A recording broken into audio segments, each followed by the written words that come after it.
Hello. All right, so today we're going to talk about how to run LLM-generated Python code in production safely and securely. So you might wonder, why would you even want to do this? So I'll kind of start with that first, and then we'll kind of talk about some of the issues with running Python code that's perhaps submitted by an end user, or in this case, generated by an LLM, and kind of some of the pitfalls that you might run into if you don't do it carefully in production. So, all right, so let's go into. Okay, actually, I'll just kind of introduce this app. So it's a pretty simple app. It doesn't do anything right now. And the idea is that, sorry, I'm getting some kind of feedback. One moment. Okay, so the idea is that if I give my LLM-powered AI agent a code interpreter, it's able to do more. So currently, if I ask this thing a question, it's not able to do much. It's able to respond to me in like text form, kind of like you've kind of seen like a ChatGPT kind of a demo, right? But I kind of wanted to do more. I wanted to let it do things like math. LLMs are actually not great at doing math. But what they're really good at is that they're really good at generating Python code. And then we just need some place to run the Python code to solve the problem. But we can also do more by giving, by giving the LLM a code interpreter. We can actually allow it to do more. For example, I want to allow it to perhaps upload a CSV file that I want to kind of ask it questions about. So we'll kind of go ahead and kind of walk through some code for doing this, and then talk about how to kind of get this running in the cloud. Okay, so this is a LangChain application. The UI was done using Chainlit, which is a really simple library for producing a chat UX. And the key part that I want to point out here is that I'm using Azure OpenAI, but you could be using OpenAI just by itself, or another kind of LLM that you have running somewhere else. And this is like a demo that I did yesterday. I don't know who was at the sponsor session yesterday. So yesterday we kind of went through how to do like a retrieval augmented kind of an app to kind of basically like query over a bunch of documents that we have indexed. So we're not going to talk about that today. That's a different thing. But another thing that we talked about is how to kind of like give our agent basically a Python REPL so that it's able to run some Python code. So in this case, I'm bringing in the standard Python REPL tool that comes with LangChain. I'm actually adding a little bit more to its description so that it works a little bit better. But really, it's just one line of code. And then I'm kind of passing it as a tool to my agent. So I kind of have it in my list of tools. I commented out my retriever tool because I'm not using that right now.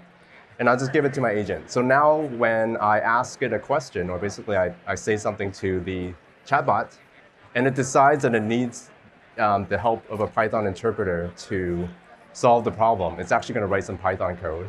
And then the agent is going to execute it to do its thing. All right, so I already have this app running, I think, in 48,000. So that's the one that I have. Actually, it is running right now. OK, cool. So I can ask it a question like, what is, just some random number times some random number. It should get it to run this in the Python interpreter and give me a result. So it gave me a result, and if I look at the steps, you can see that, it's actually thinking through and it's like, I actually need to use the Python REPL tool to do this. And this is the command that it's passed it, right? So, and then it kind of took that result and actually echoed it back to the user. If I actually, I probably should have done this, but I didn't, is that if I did not give it the tool, what it would probably do is actually hallucinate an answer. So it'll actually give you an answer that looks kind of like it. And you'd be like, sweet, I'm going to paste it into this exam that I'm cheating on. And then you'll get a 0 because it's actually not exactly the right answer. So that's what you can do with a Python REPL. We got to switch back. I'm actually doing a little bit more here. So I'm basically, whenever this is now when I'm uploading a file through my chat interface. So whenever I get a file, I'm actually saving the path. So the file gets saved on my local computer whenever I upload it.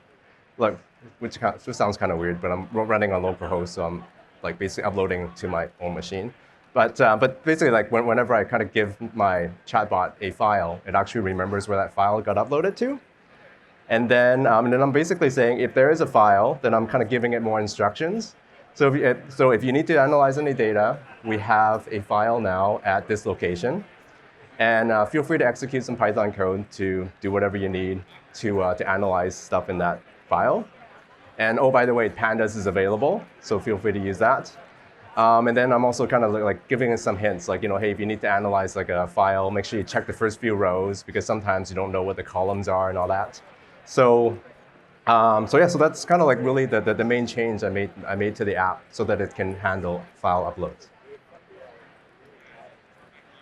So now when I go ahead and choose my customers file, so this customers file, I don't know if I have it here, maybe.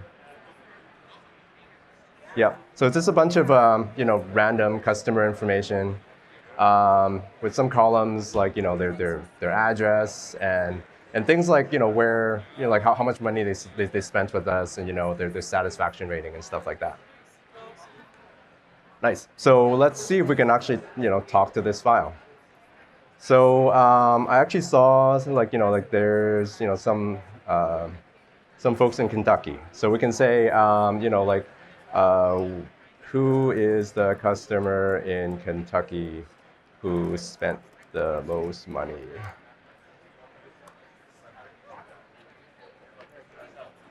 So behind the scenes, it's basically that the agent is doing his thing. And then if I expand what it's doing, so as you can see that it's actually going and basically like it's kind of like listening to my instructions, and it's like so it knows where the file is that it was uploaded to.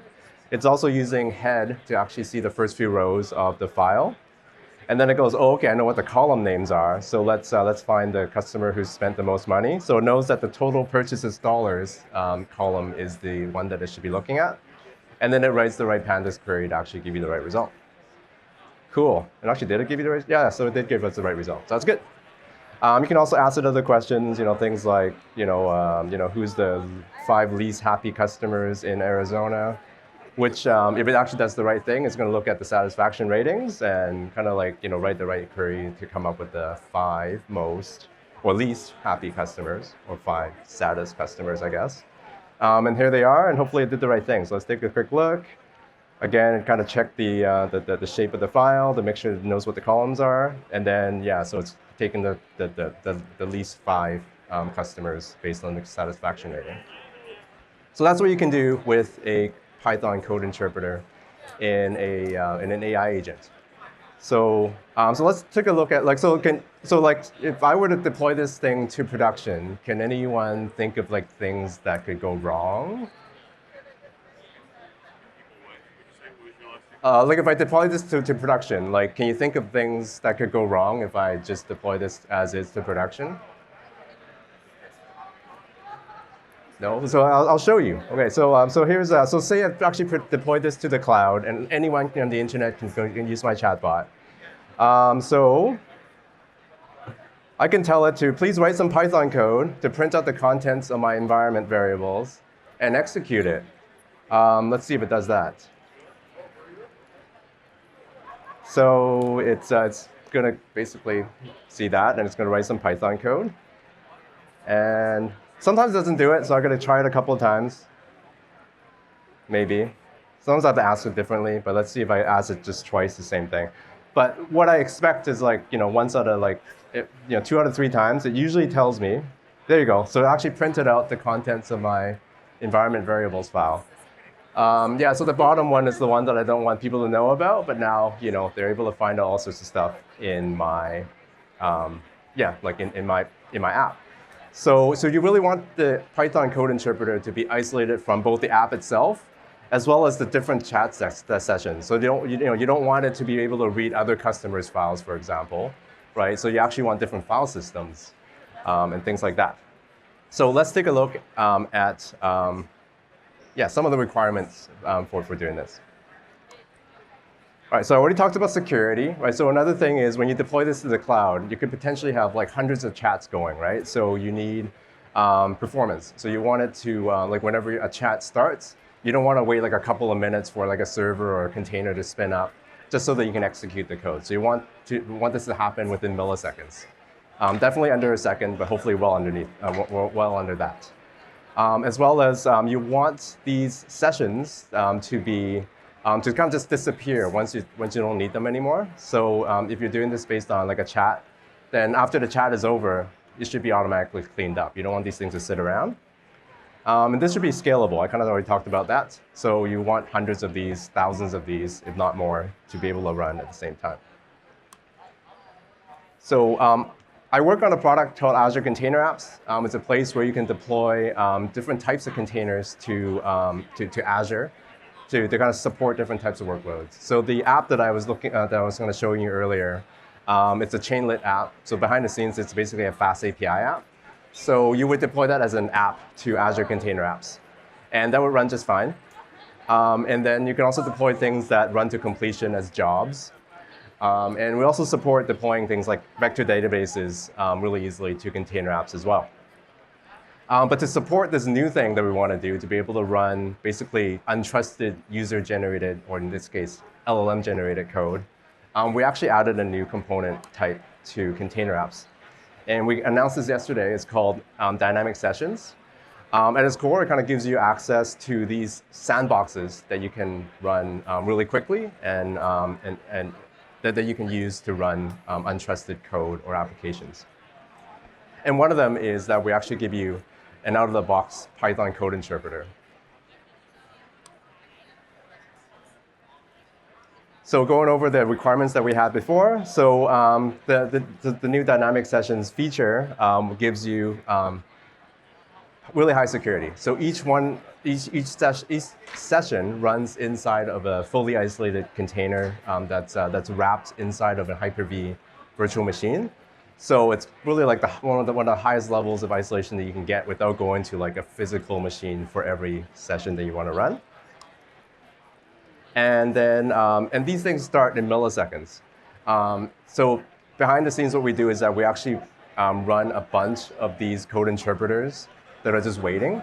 And then whenever you need to run some code in a code interpreter, we instantly allocate one for you, and you can use it. And you can actually reuse it. So you identify these using an ID.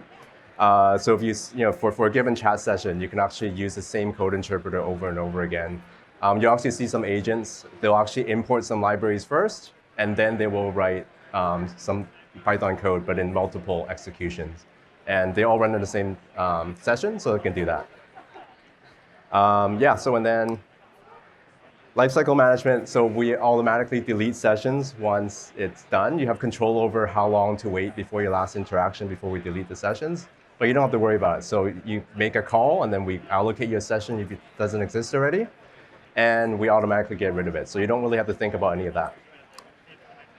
And the same technology today is actually used to power a few different things within Microsoft behind the scenes. So we're actually running millions of sessions a day already within Microsoft. And so we're basically exposing this capability to everyone else now. So enough of slides. Let's go back and see how we can use sessions. So here's my Azure portal. So if I want to create a session, all I have to do is create a session pool. And then I can choose Python code interpreter. We have a custom container thing that's coming next week, actually. But all you have to do is you have to say how many concurrent sessions I want to support. I can actually go a lot higher than that. I kind of choose how long to wait before I shut the sessions down. And that's about it. So creating this doesn't actually cost you any money. It's only when you actually access the sessions does it actually charge you money. So I already have one created called PyCon. And so one thing that you'll notice is that there's an endpoint that you can talk to. So using an API, you can actually work with these code interpreters directly. But we also give you a playground. So if you just want to mess around and see what you can do in these code interpreters, you can do this right away. So you can basically put anything as a session identifier. So I can actually put my name if I wanted to. And I can run some code. So within a second, it ran the code and kind of printed the text. You can do a lot more in here. You can actually, be like, you can do math and say, you can set environment variables, you can import things. You can actually do things like, there's actually tons of libraries already pre-installed. So anything that you can really think of is probably already there. We even have things like Playwright. So if you wanted, to have, a secure Python sandbox where you can run some code and actually do some web scraping, but you actually don't really trust what you're scraping, that you can actually use these sandboxes to do it. So I can actually show you that. Wasn't planning on doing this, but if you go to Playwright, I tried this yesterday and it worked, so hopefully it still works today. So I'm just taking a sample from Playwright, and I'm going to swap over to my thing here, and then I'm just going to go await main. Also change this to something like PyCon's website. I think it's like pycon.com or .org maybe. And if I run this code, it'll actually, it pulls in Playwright. It's actually, spinning up Chromium, and it's actually browsing over to the, to hopefully the PyCon website, and pulling back the title, if it works. Let's see if it does. It worked yesterday. I don't know what's happened today. Oh, there we go. It worked. It says join us at PyCon. So, so there's a lot of things that you can do with this. Behind the scenes, we're actually running a Jupyter kernel in there. So if you wanted to, you can actually run, like a Jupyter kernel or notebook service using this code interpreter. But that's not where the fun is. So we're actually going to see how we can plug this into our agent from earlier. So here is the updated app that I have. So same as before, but the main change here is, where is it? Right here. So instead of using the Python REPL that I had before, where is it? Where are you? Right here. I'm now using the sessions Python REPL, and I'm giving it the endpoint that I kind of saw in the portal. I kind of showed you in the portal earlier. And that's it. So that's the only change you got to make. And now you kind of give the same tool to my LangChain app in this case. We also have packages for Llama Index and Semantic Kernel, and things like AutoGen and some other kind of frameworks. We're going to support them pretty soon as well. And that's it. So this thing is running, I think it's running under, this app is running 8001. So let's go there. So I'll switch over to port 8001. The thing is, this demo is actually a little bit of a letdown, because it actually works the same as before. I guess the main thing is if I asked it the same question as I had, which was, oh, I lost it. I guess I'll just type it again. Write Python code to print the contents of .env and execute it. Hopefully what it'll do is it'll still write the code to do it, but then it won't find the file, and it should, give me an error. Although it could surprise me and be like, oh, actually still find the file, but it shouldn't, because it's running inside of a session. So there you go. It actually didn't work because I think it just kept writing the same code and it just tried a bunch of stuff. So that didn't work. So so now everything should still work. But now you can't, do the, the malicious thing. Okay. Now if I upload the file, I'm actually a little bit worried about this response. Maybe I messed something up. Let's see if this still works. So, who are the top 5 customers who bought the most stuff? It should hopefully still work, otherwise I probably have a bug in my code, and that's bad. There we go, it actually worked. So I actually went through and, so it kind of figured out that it needs to query over that, and it figured out the right answer. And to show what it actually did, you can see that it actually did the right thing. So, so that's really the code interpreter part of it. So another thing that I want to show you is what if you wanted to run your own code interpreter, whether it's like a Python code interpreter that you want to install your exact version of Python. Maybe you want a very specific library that's there that's not that you can't install in ours. You can actually go and pip install certain things on the fly if you needed to, but like say you wanted your own very custom environment, you can actually build a custom container to do this. But you can also use these custom containers to do anything you want. So you might not even want to run a code interpreter, but maybe, actually no, I have a slide for this.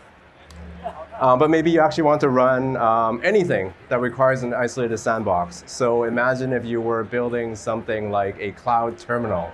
So you wanted somebody to just be able to, just open a web page and have a terminal and be able to type in and execute commands. You can actually use the custom containers version of of sessions to make this work. If you wanted to kind of build like a cloud-based IDE, for example, like if you want to kind of build your own code spaces, you can do that. So there's a lot of things that you can do with custom containers. So I'll kind of quickly show you that as my last demo. So here I have a shell, but this is actually a shell that's powered by our custom containers dynamic sessions. So instead of running a code interpreter, I'm actually running a little server that basically exposes a shell. And this is my UI to it. So here I can just enter any kind of like session. If it doesn't exist, it's going to basically give me one. So you can see how quickly this happens. Like within less than a second, I got my own session. So here, if I kind of go to, like say I go to my home directory, it's empty. I can actually, like maybe like echo hello to hello. You can see that the file is there now, right? But now if I go to a different session, like say I call this session PyCon, and I go ahead and change it, it's actually going to allocate me a whole different container behind the scenes. So now if I hop over to the home directory, there's nothing there, right? But if I switch back to my session from before, and then I go back to that folder, my file's there again, right? So this is a persistent session that's kind of in the cloud, and it's anytime you want a new one, you just give it a new name, right? So if I want a new one called, I don't know, Johan, I can do that. And I get my own session here. So really powerful, really easy to use, and really fast too.